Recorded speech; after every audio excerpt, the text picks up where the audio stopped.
This is the left aspect of the brain, mainly concentrated on the cerebrum. First, we have the two main sulci. This is the central sulcus, and this is the lateral sulcus. The central sulcus separates the motor and main motor and sensory areas of the cerebrum.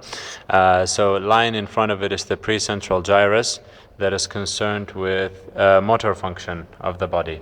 And the representation of the head is inversed in the precentral gyrus. So the head lies on the lateral side, and going up we get to the foot. Behind the central sulcus, we have the postcentral gyrus, which is concerned with the sensory reception of the body. And again, the representation is inverted, so the head lies down, and up we go to the foot.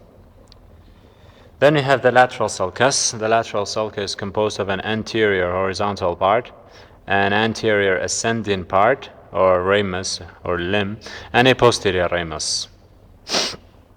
These two sulci divide the brain into the externally apparent four main lobes, which are the frontal lobe, which lies in front of the central sulcus and above the lateral sulcus, the parietal lobe, which lies behind the central sulcus and above the lateral sulcus, the temporal, which lies below the lateral sulcus, and the occipital lobe. For the occipital lobe, we have another important sulcus, which is the parieto-occipital sulcus. This one extends medially. And below it there is a calcarine sulcus. Okay.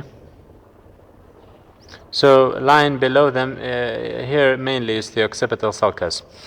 If we now go to the main functional areas of the brain, this is the motor speech area. Lying on the temporal lobe, we have the auditory area, the orange one here, and at the back we have the visual area, the dark green. On the inferior aspect, we can see an important structure. This is the uncus of the temporal bone, of the temporal lobe. These are the olfactory nerves, and lying beneath them are the olfactory sulci. And